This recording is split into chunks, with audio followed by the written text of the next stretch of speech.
한국교회 그리스도인의 자유와 통일한국 신학 담론 맡은 크리스강 목사입니다. 마틴 루터의 3대 논문 1520년에 쓰여진 논문 중에 그리스도인의 자유에 대한 논서를 중심으로 발표하겠습니다. 서론, 루터의 역설적 선언과 한반도의 현실.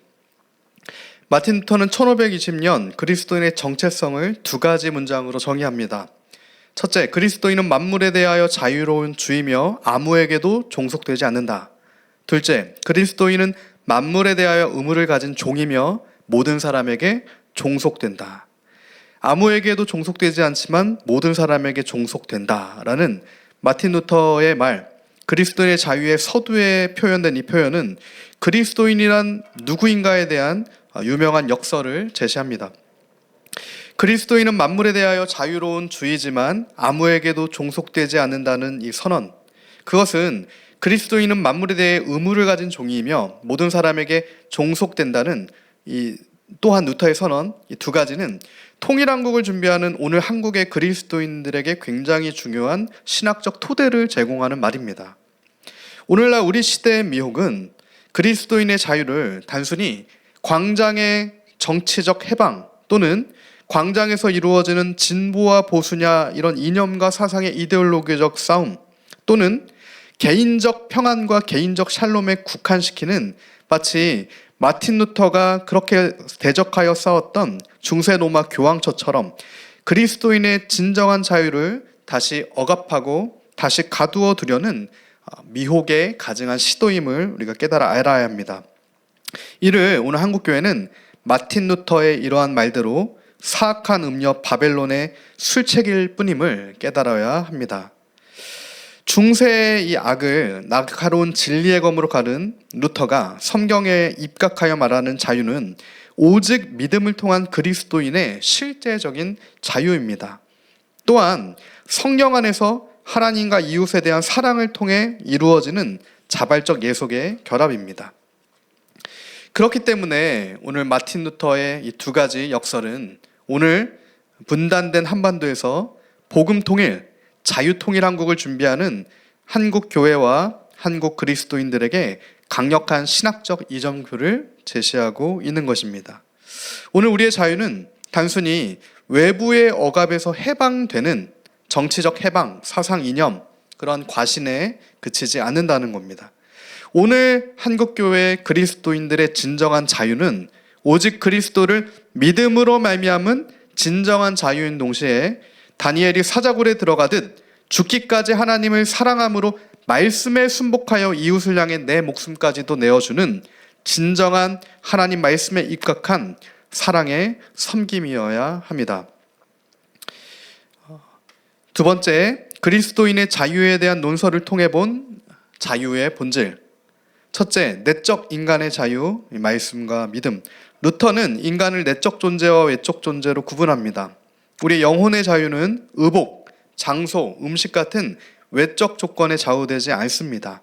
오직 하나님 말씀과 그에 반응하는 믿음만이 인간을 진정으로 자유롭게 한다는 겁니다. 통일한국 신학 담론에서 이 지점은 매우 중요한 지점입니다. 우리가 맞이하게 될, 한국교회가 맞이하게 될 한반도의 통일은 단순히 경제적 결합 혹은 체제적인 통합을 의미하지 않습니다.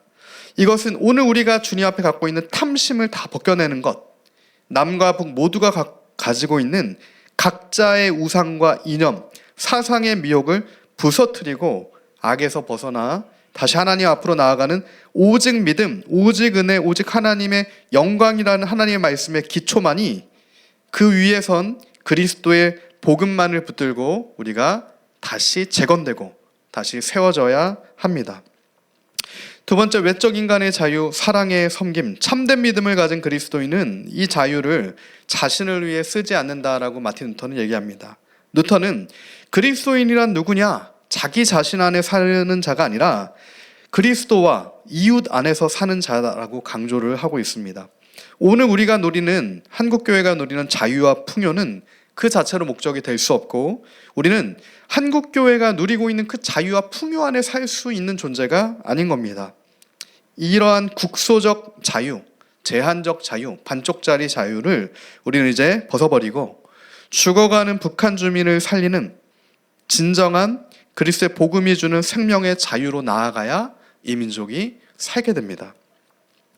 세 번째, 통일한국 신학을 위한 실천적 과제. 첫 번째, 거짓 이데올로기 이념과 사상으로부터의 자유. 한국교회는 오랜 시간 민족주의와 이데올로기에 결탁하여 복음의 본질을 왜곡해온 측면이 있습니다. 루터는 당시 교황권의 형식주의로부터 그리스도인을 해방시켰습니다. 마찬가지로 오늘 한국교회는 이념과 사상, 민족주의, 이데올로기의 모든 거짓된 광장의 우상을 부셔뜨려야 합니다. 그리스도인의 정체성과 본질은 이념과 상과 정치와 경제와 이데올로기에 있는 것이 아닙니다. 이러한 모든 이데올로기의 우상 숭배를 벗어버리고 오늘 우리는 다시 예수 그리스도만을, 오직 예수만을 붙들어야 살게 됩니다. 복음에 이러한 정치와 이념과 사상을 결합시키는 것은 마치 요한계시록에 나오는 땅의 짐승과 그리스도를 결합시키려고 하는 적그리스도적 시도, 적그리스도적 가증한 혼합임을 깨닫고 이러한 잘못을 회개하고 돌이켜서 다시 예수 그리스도의 복음만을 붙들고 그리스도의 복음만을 선포해야 합니다. 두 번째, 즐거운 교환과 그리스도인의 자유. 성령 안에서 십자가에서 우리를 죄와 사망으로부터 구원하셔서 자유케 하신 그리스도를 믿음으로 그리스도의 의가 우리에게 전가되어 우리가 나음을 얻었다라고 마르틴 루터가 강조하였듯 한국교회는 이제 북한을 위해서도 기도해야 합니다. 주께서 이제는 북한을 자유케 하시고 북한 제야교회 성도들의 기도와 순교자들의 핏값을 신원하여 주시고 이들을 다시 회복시키시고 재건시켜 주실 주의 약속과 은혜를 붙들고 주의 은혜를 구하며 기도해야 합니다.